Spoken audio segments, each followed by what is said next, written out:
अच्छा, मुझे आवाज आ रही है। अंकित गुप्ता शायद कुछ कहना चाह रहे हैं, स्क्रीन पर लेकर आइए जरा अंकित को। जी अंकित, बताइए क्या अपडेट देना चाह रहे हैं। रोमाना, पहले मैं सबसे पहले वो तस्वीर दिखा देता हूं जब के सुरेश ने नामांकन किया है। एबीपी न्यूज पर वो एक्सक्लूसिव तस्वीरें जब के सुरेश नामांकन करने गए हैं, उनके साथ में दीपेन हुड्डा नजर आ रहे हैं, ए राजा नजर आ रहे हैं, उसके अलावा कांग्रेस पार्टी के नेता आगे और बड़ी खबर टैगोर, उसके अलावा कुछ और जी और अपडेट अंकित, के सुरेश ने नामांकन कर दिया है, आगे जी बिल्कुल, के सुरेश ने नामांकन कर दिया है। ये वो पहली तस्वीर सामने आई है, यानी कि अब ओम बिरला और के सुरेश के बीच में मुकाबला जो है तय माना जा रहा है। बिल्कुल तय हो गया है मुकाबला। मैं दोबारा आऊंगी आपके पास अंकित गुप्ता, आप रहिए हमारे साथ, दोबारा आऊंगी आपके पास। तो के सुरेश ने नामांकन दाखिल कर दिया है, वो तस्वीर दिखा रहे थे। जी जी जल्दी से सर।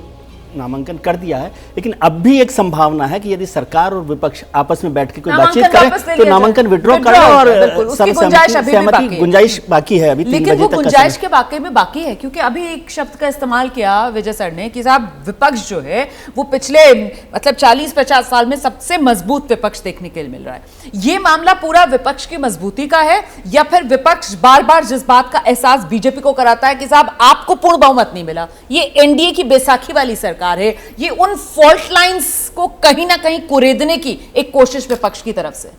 देखिए, तीसरी पारी के जो 2 दिन निकले वो एक तरह से ये टेलर था जो बता रहा है कि फरवरी 2029 तक बिल्कुल एक्शन वाली फिल्म चलने वाली, पूरा एक्शन रहने वाला। अब जहाँ तक अभी विजय जी ने जो कहा कि अभी एक संभावनाएं हैं, यदि वो संभावना होती, 2 कदम पीछे हटने की यदि परिस्थितियां होती तो ये स्थितियां ही निर्मित नहीं होती। कोई ना कोई 2 कदम पीछे चलता, जो राजनीति में अक्सर कहा जाता है कि कब 2 कदम आगे बढ़ना है और कब 2 कदम पीछे चलना है, ये राजनीति करने वाले लोग बाखूबी जानते हैं। लेकिन यहाँ कोई भी पीछे हटने को तैयार नहीं है, और जब कोई पीछे हटने को तैयार नहीं है तो निश्चित है कि स्पीकर का चुनाव होगा। और यह भी निश्चित है कि आने वाले समय में सत्र ही नहीं, संसद ही नहीं, सड़क पर भी अब बेहतरीन तरीके से सत्ता और विपक्ष के बीच में टकराव की स्थितियां निर्मित हो चुकी हैं। एक दूसरे के आमने सामने और बिल्कुल आंख में आंख डालकर खड़े हुए हैं कुर्बान साहब, कोई पहले पलक झपकने को तैयार नहीं है।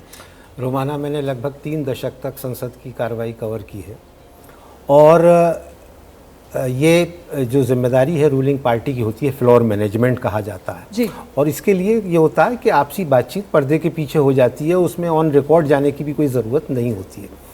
और अभी जैसा कहा गया कि बस सर एक सेकंड आपको रोक रही हूँ, ये तस्वीर दिखा दूं, ये वही तस्वीर है कि सुरेश जो इंडिया गठबंधन के उम्मीदवार हैं, नामांकन दाखिल कर दिया है उन्होंने स्पीकर पद के लिए उम्मीदवार के तौर पर। जी सर, अपनी बात पूरी कीजिए। ये है कि पिछले 5 साल तक आपने उपाध्यक्ष रखा ही नहीं, तो इसलिए विपक्ष का काम तो सरकार को घेरना और सरकार को जवाबदेह बनाना है। और ख़ास करके जब कोalition गवर्नमेंट हो तब सत्ता पक्ष का ये धर्म बनता है कि वो विपक्ष के साथ ज़्यादा बेहतर रिश्ते बनाए। लेकिन पिछले 10 सालों का जो हमने देखा है संसद की कार्रवाई, उसमें विपक्ष को कभी कोई तरजीह दी ही नहीं गई। कोई उनको मतलब कई बार ऐसे मौके आए कि बड़े पैमाने पर निष्कासित किया गया स्पीकर और चेयरमैन के ज़रिए से।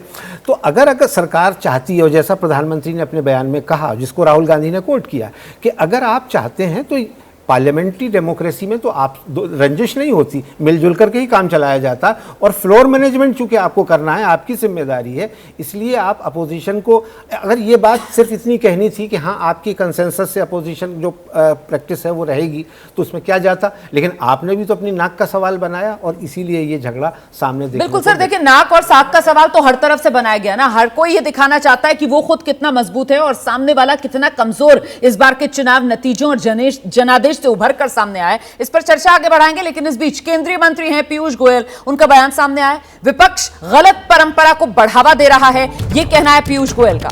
अच्छा होता अगर स्पीकर का चुनाव निर्विरोध हो जाता। देखिए अभी तक यही परंपरा रही है, स्पीकर जो है वो सर्वसम्मति से ही चुना जाता रहा है। और मैं फिर दोहरा दूं कि अगर ये चुनाव होता है, जिसके पूरे पूरे आसार नजर आ रहे हैं कि चुनाव तो होगा, तो फिर ये आजाद हिंदुस्तान में पहला मौका होगा जब स्पीकर पद के लिए पक्ष विपक्ष आमने सामने होंगे अपने अपने उम्मीदवार के जरिए। कौन होगा वो पहले तय करें, फिर अध्यक्ष के लिए समर्थन मिलेगा। इस प्रकार की राजनीति को हम की निंदा करते हैं और मुझे लगता है कि अच्छी परंपरा ये रहती कि लोकसभा निर्विरोध एक सर्वसम्मति से अध्यक्ष चुनता तो लोकसभा की भी मर्यादा अच्छी रहती, सभी पक्ष का उसमें योगदान रहता, और स्पीकर वैसे भी किसी सत्तारूढ़ पार्टी या विपक्ष का नहीं होता है, वो पूरे सदन का होता है। तो ये आप पीयूष गोयल को सुन रहे थे। वहीं कांग्रेस की तरफ से इस पूरे मामले को लेकर जो प्रतिक्रिया सामने आ रही है और जो रुख सामने आ रहा है, गौरव गोगोई जो हैं कांग्रेस के सांसद, तो उनसे हमारे सहयोगी जैनेंद्र ने की खास बातचीत, सुनाते हैं आपको। और स्पीकर वैसे भी किसी सत्तारूढ़ पार्टी या विपक्ष का नहीं होता है, वो पूरे सदन का होता है। तो ये आप पीयूष गोयल को सुन रहे थे।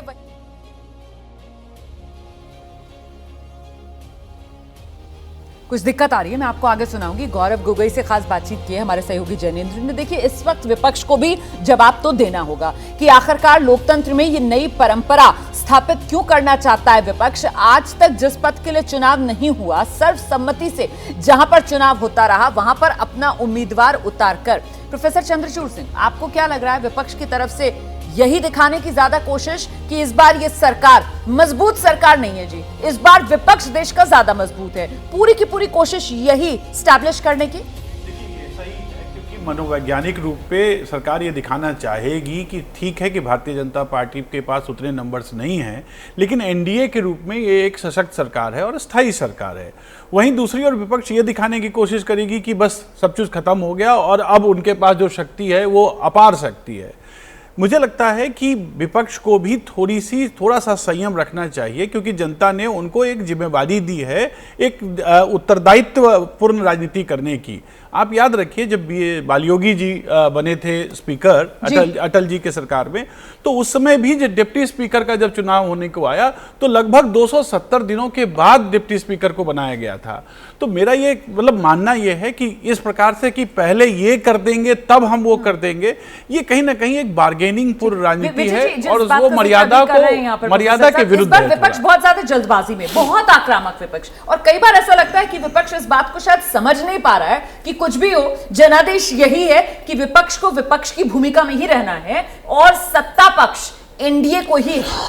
बिल्कुल ठीक बात है कि सत्ता पक्ष भी है और बहुमत भी एनडीए के पास है, उसमें कोई परेशानी नहीं है। लेकिन विपक्ष, मैंने कहा ना कि पिछले 10 साल में खासतौर से वो बड़ा अपने आप को दबा हुआ, पीड़ित, प्रताड़ित महसूस कर रहा था। तो आज उसके पास एक ऐसा मौका आया कि उनके पास 234 एमपीज हैं, तो वो अपनी ताकत आए। और मैं ये देख रहा हूँ जो आप पिक्चर्स दिखा रहे हैं आपके सहयोगी,